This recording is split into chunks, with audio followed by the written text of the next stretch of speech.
their last game before taking an 8-day break, heading into the All-Star break when they take on the Cleveland Cavaliers tonight. Can the Bulls get a win against the second best defense in the NBA and a team that's absolutely killed them before without their star players? We'll talk about it all and more right after this.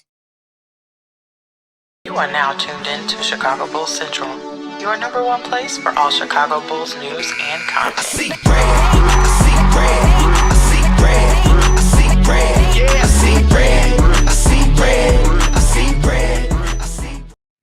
What's going on, Bulls fans? Welcome to another episode of Chicago Bulls Central, your number one spot for everything Chicago Bulls related. I'm the host, Haize, but more importantly, you guys can follow the channel at Bulls Central Pod on every social media platform we happen to be on. With that being said, let's go ahead and get into the shit for the day. And the Chicago Bulls take on the Cleveland Cavaliers in a what could be a really big game that ends up for the standings. Now, the Cleveland Cavaliers are more than ahead of the Chicago Bulls. The Bulls aren't really at any risk to catch up to the Cleveland Cavaliers, but this win interconference against the second best team in the conference per record is going to be important to create a little bit more separation between the Atlanta Hawks, who we do have a one-game lead over right now. You head into the All-Star break then with a sizable lead, especially if the Hawks do lose to the Hornets today. You can have a 3-game lead heading into the All-Star break, with hopefully getting healthy around, Patrick Williams, hopefully getting back healthy during that All-Star break, and we can hear something over that then.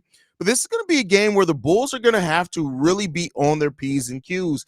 The Cleveland Cavaliers defense is no joke. The second best defense in the NBA. The last time we faced a team that had the second best defense in the NBA, at that point in time, it was the Minnesota Timberwolves. We were able to get a win, but the Bulls have to be prepared and locked in tonight. What the Cleveland Cavaliers do on the defensive side of the ball is solid, right? And so second best defense, they allow the fourth lowest field goal percentage in the league, and they're ninth in turnovers forced as well, forcing 13 and a half turnovers per game. The Bulls have to be prepared for what the Cleveland Cavaliers are bringing defensively. They do. And that's going to be attacking that defense early, setting your defense up in a way to where you're getting rebounds, you're getting out of transition, trying to take advantage of that defense before they set in. But other than that, we're going to need to hit our shots. We're going to have to pass the ball well, take care of the basketball. If the Bulls can do that, they got a chance. And then when you look on the flip side, while the Cleveland Cavaliers are one of the best defenses in the league, they're a middle-of-the-pack offense, 15th ranked offense in the NBA. And, not really they're 18th in in three-point shooting percentage. They hit it at a 30% rate. They do take 37 three-point attempts per game, though. So you got to be prepared for this team to get hot. We've seen Max Strus, we've seen Donovan Mitchell. Those players get hot against the Bulls before. We got to take care of that. They're also 15th in offensive rebounds. They get a lot of second chance points. The Bulls are going to have to limit their offensive rebound opportunities, and that's easier said than done, especially with Nikola Vucevic facing up against Jared Allen in this game. Not going to lie to you guys, a lot of bit concerned about that matchup specifically, and then you still got Evan Mobley out there who, if we stick with the same lineup, that means DeMar DeRozan is going to be starting at the 4. I wouldn't be surprised if this is one of those lineups we see the Andre Drummond, Nikola Vucevic, the Twin Tower lineup for the Chicago Bulls. I feel almost safe in saying that we're probably going to see that lineup, but it is a Billy Donovan coach team. As you know, you can never bet on anything when it comes to Billy Donovan. So, we don't know what's definitely going to happen with that one. But I hope the Bulls are prepared for that defensively, and the size that the Cleveland Cavaliers have up front is going to be big to kind of counteract that, keep them off the boards as much as possible. And you can't let the role players go off on you. The Max Struses, the Karis LeVerts, you can't let them, the names, you can't let them completely go off on you, because if you do, it's going to be ugly. It's going to be a long night, and the Bulls are going to be completely frustrated in their own performance if they allow those things to happen tonight. So let's hope the Chicago Bulls team is ready, man.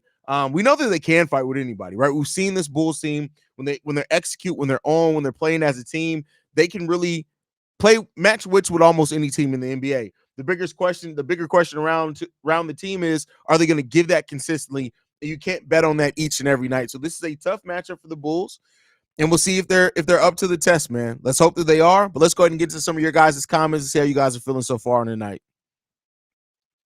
OG Noob says, huge game for the standings tonight. Definitely, brother. Definitely. We got Shay in the building, says Nikola Vucevic performed really well last game, but tonight he needs to keep Jared Allen off the boards. Yeah, him and Mobley. This would be a perfect game to use Nikola Vucevic and Andre Drummond in the lineup together. Kind of along the thought process I had there as well. Great points. What's good, Uncle Haize? The building. Hope you and the family are doing good, bro. We good, man. We good. Glad to have you in the building, OTR.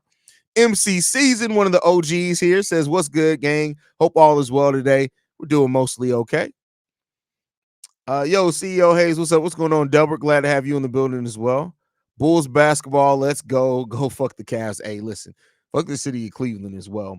Bulls 9.5 point underdogs. I want to say that's the biggest spread of the year. Gonna need to see two big lineup to be effective tonight and make threes. I tell you what, listen, when that Drummond and Vooch lineups out there and Kobe White or Io DeSumo, whoever's out there is cooking from three, that's a dangerous lineup. Now, it doesn't provide much spacing. So you want to make sure that you're hitting your threes and your open shots in that case. But hey, we'll see. We'll see. I think I still trust AK. We got killed on the boards, picked up Thompson and fixed it with Drummond. Had no leadership, picked up Beverly and fixed it with Kobe. I believe we'll bring in someone needed. Hey, I mean, well, Tristan Thompson didn't help with shit. So, yeah, Tristan Thompson didn't help with anything. He was terrible when he played for the Bulls, but Drummond, absolutely. So we'll see, man. We'll see what happens with this team at the buyout. Like I said, I'm almost at the point where I'd rather them just give those minutes and more opportunities to the young guys. But we do have some legit 3-point shooters out there. Fournier, Harris, Danilo Gallinari. These are guys who have been proven 3-point shooters over their NBA career. And if we do bring them in, that's literally all we'd be asking for them to do. So again, I'm not saying that it completely raises the ceiling of the Bulls, but it does bring a needed aspect that we don't have. This may be Javon Carter's last chance to prove that he can be a consistent 3-point shooter. And listen, if he can do that tonight, maybe the Bulls do look at it and say, hey, Javon's giving us some good minutes. Maybe we ride out with Javon. I wouldn't do that because, listen, Javon Carter's been a bald-headed hoe most of the season, but that's kind of just my thought process on it. Yo says, Haize, everyone, does Billy play a bigger lineup than they did against the Timberwolves, like they did against the Timberwolves? Yes, I think that bigger lineup may play a part tonight. Haize, I'm not trying to be on no weirdo shit, but I'm here to give you your flowers while you can still smell them, man. You're the best at this concert, and much love and respect to you, my guy. Hey, I appreciate that, bro. Definitely appreciate that. Listen, like I said before, I know I talk my shit, right? And I say things like it's a tall test to be better at this than Haize. But real talk, like I'm just a guy who's talking his favorite team. And that's really all it boils down to. And I love that you guys have appreciated, you've embraced me, and I can't stress enough how appreciative I am of that. And that's really what it just boils down to. That's it. I'm just here to talk about my favorite team, have some fun while we do it, and just be real. I want to deliver the realest content on YouTube. And hopefully you guys have seen the evolution, right? I was thinking about it when I was putting the episode together today.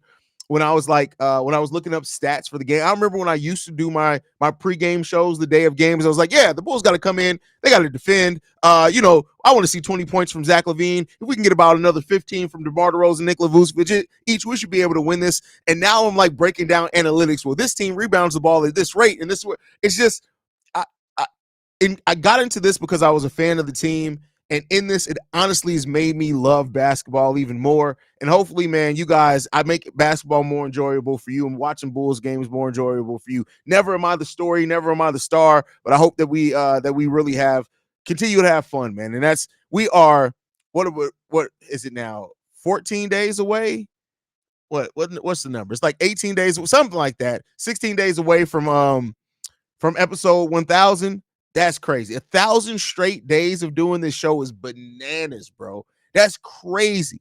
Never did I think I'd get here. So, we're going to continue having fun. Like I said, man, we're going to see what it's going to be, man. OTR says, who is out for the Cavs this game? Hopefully Strus doesn't go off on us like he did last game. Let's see what their injury report is. I think Darius Garland is day-to-day. So yeah, Darius Garland's listed as questionable for today's game. Dean Wade is listed as questionable as well. Ty Jerome, he's out. He's been out for a while, it looks like. But yeah, other than that, everybody's full go. So haven't caught up with a few of your videos with the passing of my uncle recently, but you have made a video about Mark Eversley possibly being in the Charlotte Hornets front office next season. Thoughts? So I've actually talked about that on Locked on Bulls. I haven't talked about that over here yet because I kind of wanted to do more.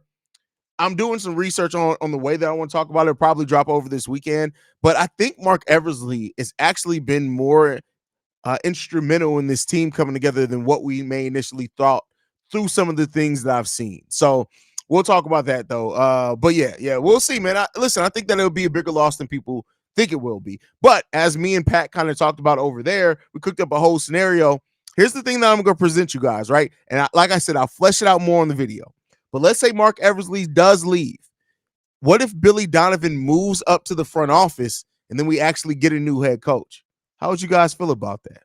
Because I think Billy Donovan actually as a GM and being like head over player scouting, I won't hate that. But let me know what you guys think on that. We talked a little bit about it over on Locked On Bulls, but I'm going to bring that conversation over here probably either tomorrow or Friday. Keanu says, yo, Haize, I didn't tell you last time, but my name is pronounced Keanu Reeves, but with an O. Keanu. Got you. I got you. I'm locked in. Cavs got illnesses hitting the team, so it's up in the air if those 3 Cavs players play. I mean, we'll see. We'll be monitoring and see once they announce it for sure. Bulls defensive rebounding to stop Cavs getting second chance points will be huge for keeping this game close. Oh, absolutely, Gio. Absolutely.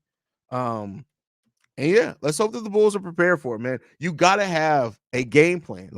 And that's what you look at coaching to do. Like really having that game plan and be ready and locked in and ready to go because we're going to need this team to be on point today. That's it. You're going to have to be on point, especially against like what this team's strengths and weaknesses are. You're going to really want to be on point for us. So let's hope that the Bulls are. OTR also chips in. Hopefully Joe is joining Stacy and Adam this game. That's funny. That's hilarious. Nenort, hope Bulls win. I'm taking out my wisdom teeth tomorrow. You're taking them out yourself? Hey, listen. For you to take out wisdom teeth yourself, that's crazy. No, I know you're not, but hey, praise to you. That pain sometimes is a motherfucker for real. C-Red Haize is a great day for 2 big lineup. Yes, it is. Definitely is. With the Magic losing yesterday and playing a tough game against the Knicks, if the Bulls win and Magic lose tonight, the Bulls could be 2 games from the 8th seed going into the All-Star break. Yeah, I mean, listen, and we could be 1 game below 500 as well, right? That's what we are right now. Listen. I just hope for wins. I listen. I get it that it's nice to talk about these 1-day scenarios and things like that. I need a win streak to push us so far above 500. We're no longer looking at 500. We're just like, hey, just keep winning, right? Just keep winning. Javon Carter, aka Monique's daddy. Okay, if you play hard every single game, you're going to win a lot of games. And you probably have no business even being in. Tom Thibodeau. That sounds like a Thibodeau quote. Shy Lancer says, yo, big bro, I think Drummond and Nicholas should have 40+ points and 20+ boards. You should want that combo from them on most nights. I think, and maybe 40+ points is a bit of a stretch, but between Vooch and Drum, you should easily get 25 to 28 points and 25 rebounds a night. You just should. Now, I'm not even just talking about when they play together. I'm just talking about in general, you should be able to do that. Why couldn't have Thompson been taking PEDs when he was on the Bulls? I think he was. He sucks. Sucked even on the PEDs, man. Hey, Haize, I'm sorry the Bulls treat you like this, especially as a content creator, being stuck in a dumpster fire and preventing me from spiraling for real. I mean, I don't look at it as that bad. I just don't. Bro, tell Deanna Marie to stop. Deanna Marie is an antichristess because she said everybody in here must be single. I mean, but I will tell you this about Deanna Marie. That girl can sing. Hey, y'all go check out her page. Deanna Marie can sing. I almost said she can blow, but I didn't want it to be taken that way. That's not how I meant it. And I admit it, that girl can sing. Not sing, she can sing. Y'all go, yeah, she can sing. She can sing. So there you go on that one. You can see you have put in the time and effort to improve your skill. Always love watching the growth. Appreciate that, bro. Appreciate that, man. Simba says, what up, Haize? I don't know about y'all, but I'm expecting a big fat L tonight. We don't match up well with Cleveland. Man, I listen. I understand where you're coming from with that. As much as we been giving Kobe and Io their flowers, I'm starting to like signs Dalen Terry showing us with his defense drives to the rack and maybe developing 3-point shot. I mean, listen, Dalen, if you look at Dalen Terry's shot, that is his last game in college, for example, to where he is now, you can tell that people have been working with him, right? And when I talked about on today's episode, Io saying that like Peter Patton sends him video after every game of like good shots, bad shots, motions, and suggestions. I wouldn't be surprised if he's doing that with Dalen as well. So it's really up to Dalen to keep working with the staff, to keep developing his craft. But Dalen is showing that flash of what he can be for the Chicago Bulls. That's that energy guy. Defense, getting out in transition. Last game, we saw him take somebody off the dribble to finish at the rim. I don't think we ever saw that from Dalen. If he ever did finish at the rim, it was off like a backdoor cut or something like that. I don't know if we've ever seen Dalen Terry have the patience enough to take somebody off the dribble. Those are signs of the things going in the right way. Nobody's saying that he's going to turn into a star or anything, but if he can turn into a competent player, hey, we'll see. Do you think we can convert one of the players like Adama Sanogo to a real contract by the end of the season? I just hope we have a few more size by the time the Magic once more their bigs killed us. Well, you don't have to. Keep in mind, so you can be on a two-way contract and play up to 50 games in the NBA. There are less than 30 games left this season. And Adama Sanogo, Onolapa team, and Henry Drell ain't sniff close to that 50-game mark. So they may not have to convert them. So people better keep an eye on Io. He's getting to the point where he's attacking more. Oh, yeah. Io's attacking especially in trend. Io is probably right now, other than Alex Caruso, my favorite bull to have the ball in transition. Like, it just is. When the ball is in Io DeSumu's hands, in that transition and attacking the defense, great things happen, whether it's a pass and finishing at the rim. He's just, hey, listen, he's turned that into a very big and positive part of his game for sure. Robin Toll says, haven't beaten the Cavs since 2002. Is that right? That doesn't surprise me, though. That doesn't surprise me. Jeremy says, sup, Haize, got some old E and Natty Ice for this game just in case. What? Not the Natty Ice. That's crazy. Billy would make a better GM than he would have head coach. To be fair, Billy as a coach, he's got to work with what he's got. I'm just saying, like, if that were to happen, I wouldn't be surprised. You got to think about it. Like, we've seen more coaches now go from coaches to being in the move to the front office. That be like a natural progression. And because the Reinsdorf love Billy Donovan so much, I would not be surprised if that happened. Not be surprised if that happened at all. Also, congrats on the new podcast with Pat. It's great to watch y'all all talk about everything. Hey, that, you know what the funny thing is that Pat had that show a while ago with P Kid, and it didn't work out. They stopped it. And me and Pat have been talking so long about just doing something. For a while there, we thought about doing it as the after show, right? After Locked On Bulls, kind of just, let's just turn the stream back on. Locked On blocked us from that. We're not allowed to do that on Locked On. And so that's how that podcast came to be. It's not going to be every day. It's not going to be a certain number of episodes a week. It's literally going to be when we have something that we have to discuss that's fun, funny, or whatever. We're going to do an episode, and hopefully you guys enjoy it, man. Hopefully you enjoy it. Why development is more critical for us? Are there any other teams who won't go into the luxury tax with as much money and injured players as us, Lonzo and Zach alone, money? Well, listen, there are absolutely teams that just don't go into the luxury tax like the Bulls. Now, they are more willing to dip into the luxury tax when they have a roster that's worth it, but I don't think you want to go to the point of dipping into the luxury tax just because you have players out injured. Now, Lonzo's situation is a little bit different. We have the ability we have a disabled player exception that we can use because he's been out so long that we're not using because of the luxury tax. Now, that is a different scenario. Had Zach LaVine's surgery been literally 3 weeks earlier, the Chicago Bulls could have filed a disabled player exception for Zach LaVine. But hey, he fucked us two ways. But it is what it is, man. Grab a beer. It's going to be a good night. Hey, let's hope so, Jiggy Josh. Sydney says, why would Mark going to Charlotte? This is completely news to me. Honestly, I wouldn't mind. Be mad at BD being the GM because he knows what this team needs and understands the player's strength and weaknesses. Well, so keep in mind, so Mark Eversley was a finalist for a GM role before we got him. We ended up getting him. Then he interviewed for the president of basketball operations. I can't remember for what team a couple of years ago. He didn't get the job. Maybe that was even just last year.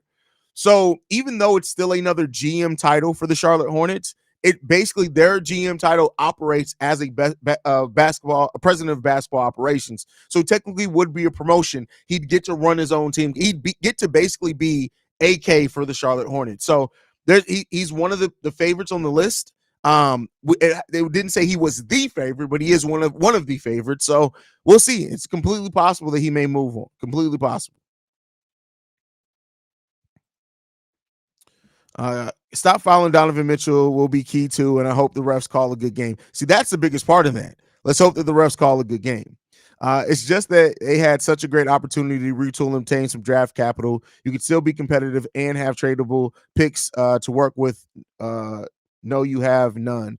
What do you mean? Well, why does it? Okay, let me debunk this. Why does everybody keep saying the Bulls have no picks? We have plenty of picks. We only owe one pick out to the San Antonio Spurs, and that's top 10 protected. And if we're as bad as some of you guys, not UCF football candy, but as some of you guys say, that pick may be staying with us anyway. We have all of our draft picks now.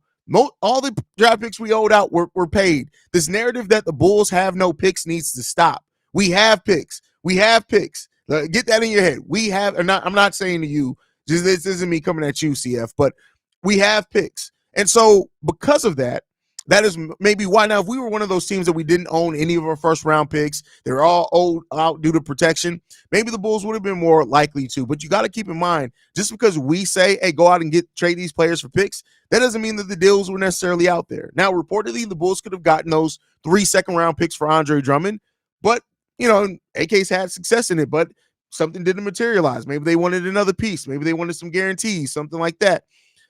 AC, I've talked about it ad nauseum. They don't want to trade AC. They're going to set the price high as fuck because they really don't want to trade him.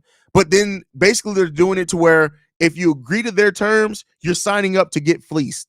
And teams may have not been as willing to do that as reported. I know we heard the Warriors thing. There was no picks included in that. We would have gotten Moody back, and I think they wanted to send us like a second. To me, I'm good on that, right? So I can understand why they passed on some of these deals for sure. Deanna says, oh, thank you. Oh, you're welcome. Very welcome. And if wishes were horses, beggars would ride. Sorry, don't want to be negative. I just got to manage my expectations. I feel you on that one. The 8th seed is so much more important than the 9th. Do you think BD is relaying this to players? I mean, let me ask you this. Why do you feel the 8th seed is so much more important? Why do you feel like that's so much more important? You still got to play the same number of playing games, I believe, right? No, I think the 9th does have to play an extra playing game. Wait, no, that's not right. So yeah, I guess maybe I'm missing something. And I'm not saying that like I know everything, but let me know, why do you think the 8th seed is so much more beneficial than the 9th seed? Because they both got to still go through the playing tournament. That would have been crazy, Haize. I mean, it would be. It would be. If you don't know the difference between singing and singing, you missing out. Facts. That's facts. Imagine how funny it is. We finally hired a development coach in Peter Patton, and we finally see some development laughing my ass off. Hey, listen, that's a fact. And now I've now seen more evidence for us that we can develop these guys. Now try to obtain assets and build through the draft. This has always been the key to the Bulls' success. I mean, yeah, because we've never really we don't get the super huge free agent acquisitions, right? Nas, yo, see Red, I don't care who it is, but them Cavs got they boot on our neck. Put one in that win column. Hey, I don't care how they get it done either. Get the win. What up, Haize? Congrats on the new General Sports Talk Show with Pat. I see y'all being the daytime version of Nat Cat live with Unc and Ocho Cinco. Oh, no. Listen, if anything, we're not the daytime version of anything, because if you didn't hear in that first episode, I curse a lot. So that's literally an no holds barred show. I'm going to curse a lot on that show. Don't kill me, y'all, but I think continuity, development, and staying competitive will pay off. We used to talk about how our old teams never learned to win. I mean, hey, maybe you're on to something. Maybe you're on to something. CF says Dalen was meant to be Lonzo Ball, Draymond Green level player with the right development because of the transition playmaking and defensive intensity. I think comparing him to either of those players is way too much. Way too much. I think more so you can say he's Tony Allen that has an ability to pass. I don't think you can say that he was supposed to be Lonzo, Draymond Green type. That's high bars. Hoping we put up a good performance tonight, win or lose. Don't want to head into the break after getting our asses kicked. Cleveland has killed us in our matchups lately. Yeah. Shut up. Whoa, okay. What's the new podcast? Can it be uncensored? I know you guys got to be chill. It's called Views from the Bleachers. Views from the Bleachers. Haize, would Killian Haize be worth picking up from a buyout market as a project? Peter Patton could help his shooting woes, and he is an ex-lottery pick. Gio, I kind of talked about that on today's pre-recorded episode. To me, I would say this. You at this point in the season, want to sign somebody who can actually bring something you can use now. If Killian Haize is still a free agent, or if he's willing to accept a two-way contract or a G League contract for now, then maybe you work out something for him on the roster next season, maybe then. But where you are right now, to me, you don't want to sign a project. You want to sign somebody who can bring something you can use now and that you're missing on the team, whether that be, some rebounding, some shot blocking, some three-point shooting, right? If you can add that now, I think that's what you kind of have to focus on. That's my opinion. The Bulls are one of the only teams in the NBA that can turn a buyout signing into a multi-year contract if they want to. Now, I mean, I think every team has that at their disposal. It's just you have to have either exception or something to do it in. The Bulls can technically, if they did want to bring Killian Haize in and say, hey, we want to develop you. We're going to sign you to a 2-year non-guaranteed deal, meaning that the first year is the rest of this season. Next year is non-guaranteed. They get a chance to look at him through training camp, things like that. And then they can decide to cut him. Now, I don't know if he takes that non-guaranteed deal from a team like the Bulls with where we are, but maybe he does. Maybe he does. The Bulls media team Valentine's cards got me dying early. Yeah, that was crazy. That was crazy. What do you think about Mo Cheeks as a head coach if Billy Donovan moves to front office? Oh, no, I'm good on Mo Cheeks I think Mo Cheeks is a really, really good assistant, and I think he needs to stay there. Personally, I've seen him as a head coach before. Now, eighth is one win? Okay. Well, then, yeah, if it's eighth's one win, then, yeah, my fault's on that. Everybody's saying eight's one win. Okay, there you go. Then there you have it. If the eighth is just one win, then, yeah, there's definitely advantages to be there, so. Let's Talk Bull says, all I know is if we draft another small forward who plays defense and is a work in progress, I will take a run in traffic on Lakeshore Drive. That's hilarious. I mean, listen, I think at this point, especially with the prospect of us losing Drum for nothing this offseason, which is a real possibility unless they do something with one of the other contracts. I think there is a possibility that the Bulls will look to draft a center in this draft. And there's a young promising center that I talked about before that definitely could be somebody that the Bulls take a look at. But I think ultimately at that point, you're probably looking at just best player available, whoever you have as the best player on your draft board, considering how that draft is, right? As far as the lack of depth there in some areas. So, I mean, we'll see, man. I hope the Bulls can walk away with like a Kyle Filipowski. That's a guy that Filipowski.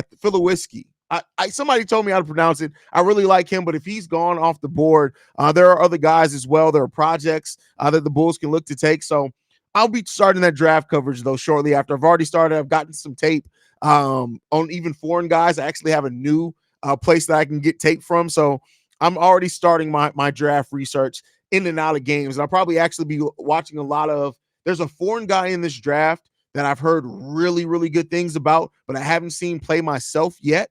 So I'm gonna hopefully get a chance to see him play over this All-Star break. I may even break down some tape for you guys over the All-Star break. I mean, we're gonna need the content. Maybe I do that then. But this guy, he's only 18 years old and he's French, and dude can ball. He's like a 6'8" power forward. Dude can ball, but then again, he'd be another project. So yeah, I mean, maybe that drive you a little crazy.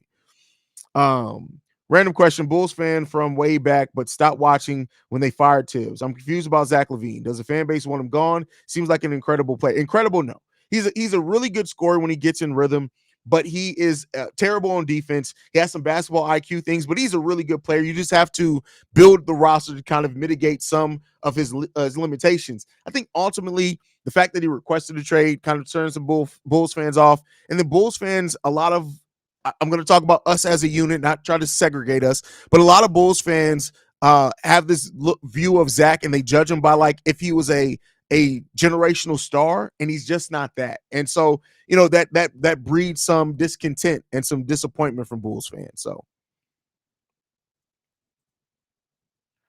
I know this is a bad thing to wish for, but I really hope that the Phoenix Suns don't make it out the first round, because the way the super team shit can stop, it's never going to stop, bro. I get what you're saying on that. There's nothing that's going to stop the super. That's the era that we live in. You got to keep in mind the young players coming up now. They saw that super team era. So they are, and keep in mind, a lot of them, they play on these AAU teams together for years. Like, for example, Darius Garland and Kobe White, not to say that they've tried to play together, but they've played on AAU teams going back to when they were like teenagers, like 14 years old. They've known each other that long. So when you have those type of relationships, the fact that the NBA doesn't have rivalries like it used to where people hated each other, super teams are going to be here for a while. They're going to be here for a while. Eric says, what is Kobe White's and Io ceiling? Hey, I really don't know. I keep looking at Kobe White and I keep Jamal Murray. And I'm not saying they're the exact type of player, but I think that he can be maybe a mix between Jamal Murray and Jalen Brunson. That's somewhere in the middle of that is where Kobe White's ceiling falls. And Io, it's really hard for me to put a ceiling on Io because he works so hard. Like, who saw Io turning into over a 40% shooter on high volume threes at that? I mean, listen, he got to plateau a little bit before I could say what his ceiling is going to be. Man, I just want to beat Cavs. Sick of losing to them. Hope Io and Kobe have big games today. Let's hope so. Let's hope so. I'm guessing Sanogo is the long-term center project to replace Vooch. I won't say that because I think right now, Adama Sanogo's, to me, even with how he's been killing it in the G League, his ceiling is probably still back up big. And there's nothing wrong with that. If you, as an undrafted, if you got signed an undrafted rookie and they turn into a 5-6 year, but God forbid longer backup center for you, you've done excellently. But I think the Bulls still need to sign or draft a player that has that starting level ceiling, and maybe Adama Sanogo can still turn into that, right? One thing that we've learned: don't put ceilings on young players. But I think when you look at like the modern NBA and how much switching is done, Adama Sanogo, even though a really good rim protector and rebounder, he's not going to be able to switch on a lot of players at the NBA level, at least not from what I've seen from him yet. Girlfriend got me some 100 level seats at the UC for the Cavs game February 28th. Need every dub right now, especially with these good teams, so we can. What you doing, bro? I almost just shot my dog. Like, I don't know where he literally had to run down from the steps in like one gallop and stand right here in front of me. He almost got shot. Especially with the good teams, so we can build confidence. Yeah, I agree with that. Hey, Haize, almost missed the stream. Let's get this W. Hopefully, I don't heard nobody say I'm taking a vacation to Cleveland. Right, listen, you ain't never gonna hear nobody say they vacation in Cleveland. If you go to a vacation in Cleveland, I got to question what's going on with your life, man. You live in a more depressing life than most of us, man. Because if the place that you go for an escape is Cleveland, Ohio, what the hell is wrong with your life? How bad are you living right now? You must be living in the sewers like the Ninja Turtles. Even then, I'd probably rather vacation in the sewer than in Cleveland. That's crazy, man. That's crazy. The Bulls have had a bunch of 2-game winning streaks, so they definitely could get into the playoffs. But going on the bigger streaks and winning the first series would be tough for sure. I don't think anybody denies that the Bulls right now winning a series against one of those top teams. You'd be facing one of the top 2 teams in the Eastern Conference. That's going to be tough. But we'll see. On the flip side, Io is so quick off the ball. Combine that with shooting, man. Listen, Io he got it right now. Let's hope that it continue. Question: how long do you think people will finally get comfortable playing on the foot again after being out over a month? I don't know. I really don't know, bro. Like, one thing with Patrick Williams that I feel, and you guys can let me know if you feel different, is that Patrick Williams isn't somebody that returns slow from injury. He came back 2 months earlier than expected with that wrist injury, and he does. I guess because he's kind of passive all the time. He doesn't ever look like he's any more passive when he comes back from injury. So I think Patrick Williams is going to come back, and as long as he's not feeling pain, he's going to get right back to being Patrick. For whatever you take that as, right? You take that as good or take that as bad. So we'll see. Io hitting 2 games with 5 threes shows we have no idea how good he can become. None. I have no idea how good he can become right now. Javon Carter and Jordan Poole are perfect examples of why you should not compare players' work from last year and what they did for other teams and think they're going to do it for your yesterday's price isn't today's price. Yesterday's production isn't today's production. That's what it comes down to. Like, it really, when you look at specifically role players, right? There are some role players, like a Torrey Craig, I think he can be the same level no matter what team he goes to. But there are some role players, especially when they play with superstar players, that you just can't expect that production to stay the same if they go on a team that doesn't maybe have that same gravity of the star level. So Haize, how did Cleveland turn the season around recently? I remember there was talk about them breaking up their team earlier this season, and now they're the hottest team in the league. I mean, I think that's where you got to stop listening to narratives, right? Like a lot of that, the Cleveland Cavaliers, even through that time, they've been rumored that they wanted to trade off a lot of their team, or even Donovan Mitchell. They adamantly kept saying, "We're not trading Donovan Mitchell." So people believe the narratives, and I get why, because there's so many stories written all the time, and it makes it easy to believe it. But I don't know, man. I don't believe it. And I'm glad they did hold on to their team because it's working for them. Clev is on a whole stroll. Who is Clev and who's on a whole stroll? That's crazy. Y'all out here hoeing in the comment section. That's in this economy, you're hoeing in the comment section of a YouTube channel. That's crazy. That's crazy. I'd pay money to stay home before vacationing in Cleveland. Yep, look at Jimmy Butler, rookie year and second year, who have no idea he developed the way he did. Facts. Like, and that's not to say that you didn't look at Jimmy and say, hey, he got something. But what he developed into, one of the better two-way players in the NBA, a lot of people wouldn't have guessed that. I may went to vacation in Cleveland before watching Devon Carter on the scene. Jesus Christ. Cleveland. Oh, Cleveland is on a whole stroll. It is the whole stroll. Got you. See, reading is fundamental. I didn't read your comment fully. That's on me. But no, Cleveland is terrible, man. When you go to Cleveland, literally depression, I think that's the birthplace of all depression. That is the birthplace of all depression. Cleveland is the armpit of the Midwest, and Detroit is the booty hole of the Midwest. They just two pits of hell and funk, like both of them. Just is. And don't get me wrong, parts of Detroit are beautiful, but the majority of the city, no, man. What we doing?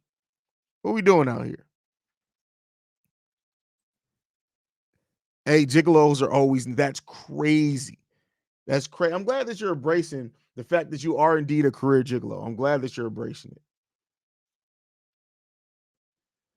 I hope the doctors keep P. Will from playing too soon because I believe he would he would if it was up to him. I agree. I definitely agree that he would. Keep in mind, P. Will literally before they announced that he was the day before, it was like a day or two before they announced he was going to be out another 2 weeks. He literally was interviewed by Casey Johnson and said, "Yeah, I feel like I can play now, but I'm just listening to what the doctors told me. They got me in a boot."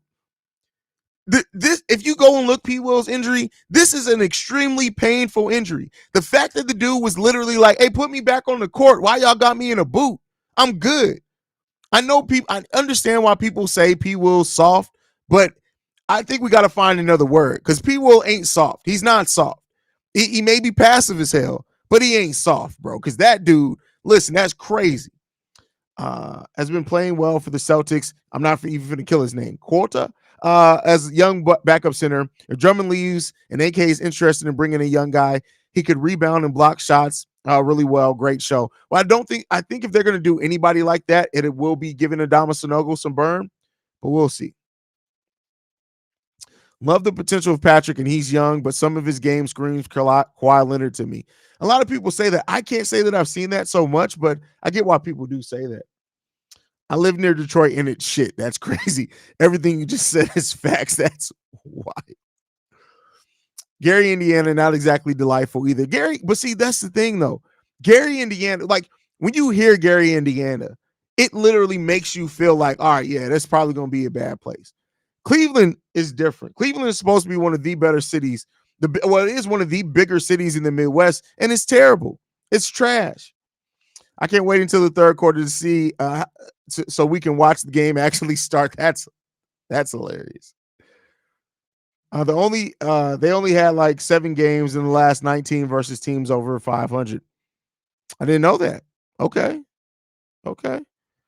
Deanna says I don't see. Deanna does not like P. Will, which listen. Everybody has their own feelings on it. I can understand why. Like, I can't say that P. Will's played in a way that's eliminated all the doubt around him, right? So I have to understand people were like, I don't see it in that P. Will kid.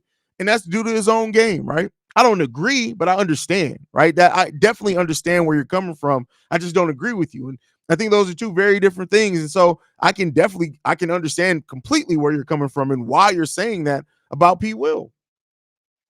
Cleveland is going to have a tougher end of season schedule than most of the teams in the East. Yeah, that wouldn't surprise me either. Haize, you think if P. Will could have a breakout year and Julian Phillips finds his feet, this could be a fun backcourt to watch playing alongside each other?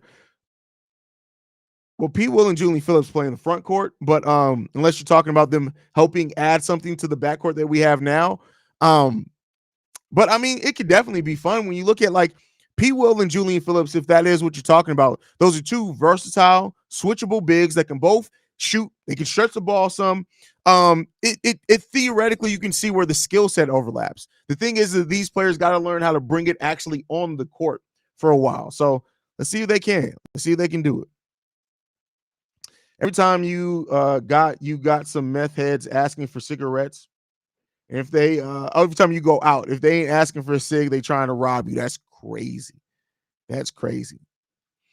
I've only seen Gary, Indiana from the Chicago Skyway, and it looked like beyond the Thunderdome. That's wild. Why is Gary, Indiana catching strays in the chat today? That's crazy, but understandable. Crazy, but definitely understandable. But yeah, I mean, listen, when it comes down to this game today for the Bulls, I don't want to overuse the buzzword, but I do want to see a competitive game. But I want to see a win more than anything. Like be come in this game, make sure you guys have the game plan, trust the game plan, trust each other. Because this Cleveland Cavaliers team is going to go on a run. They will absolutely go on a run. And when they go on a run, how are the Bulls going to respond to it? Or can they score while the Cavs are trying to get in that scoring rhythm and going on a run there? That's going to be one of the determining factors, and keeping this team off the foul line. They get a lot of foul calls in Cleveland. You can't get caught slipping with them. You can't get caught slipping with it. 6266 Jamal says, who got something to say about my city, Gary, Indiana for life? Now, you mean to tell me if you had the opportunity, you wouldn't leave Gary, Indiana? Come on, Jamal. Be real with me here, bro. We family. LOL, Cleveland is so bad, JDH won't even go to the clubs for free. Wow.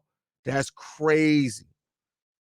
But accurate. I would hope that that's accurate, because if JDH is in Cleveland doing what he do, that's crazy. That's crazy.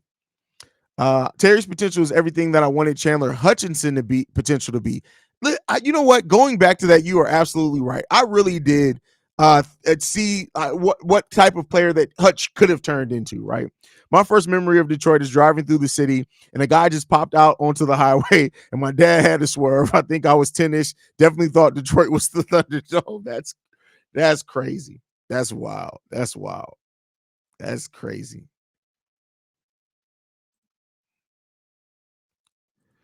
I just hope it's not a blow. Hey, you got to send out positive energy, bro. Send out the positive energy waves, man. Haize, Drum, and Vooch officially starting. We're getting big tonight.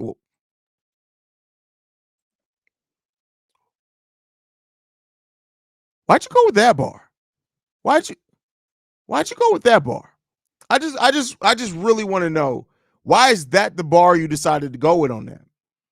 Like that's of all the words you can choose in your life, that's what you decided to choose. That's crazy. I was so glad I had my Akita in the car. Gary was scary, and I was terrified my car would die. Hey, one thing people in Detroit are terrified of is big ass dogs. Big ass dogs, because they're used to running from them just to go to the corner store. All jokes, but when they asked Jamal where he lived on vacation, he said Chicago. Facts. Facts. I'm Gary bred for life. Ignore the fact that I live in Indianapolis now and would not move back. See, that's all I'm saying. That's all I'm saying. I just, you're in Indiana. Are you doing anything for All-Star Weekend since you're out there? Since that's where All-Star Weekend is?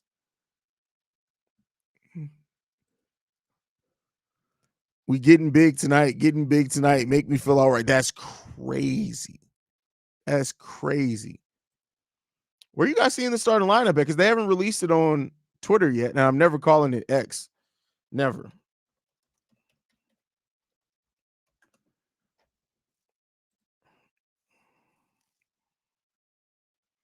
Yeah, they didn't even put it out on their Facebook page yet. That's somewhere. Sometimes where they put it out first.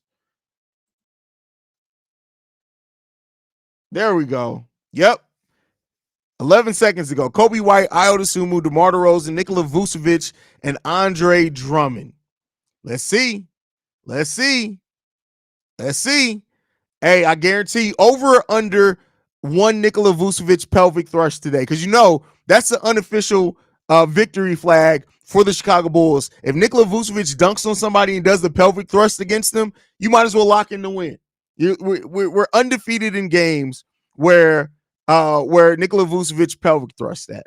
How many times the Cavs beaten us in a row? 6 or 7 straight. Why does this Cleveland team give us so many problems over the years, besides from Hairline James giving our Chicago Bulls hell? It's literally just the style of play that they have. The fact that they don't back down, the fact that Donovan Mitchell can go nuclear, that they have always had 3-point shooters that have gone off on us. Combination of those things for sure. Marvin the Motivator in the building says, "What up, Haize? I'm here in a lot of comments about P. Will, just like we used to hear about Kobe White. Let's just wait and see, guys. And recall correctly, there were not many people who like him. Hey, that's crazy. But all right, y'all, man, I appreciate you guys so much. We got 15 minutes to game time. It's usually where we end the stream.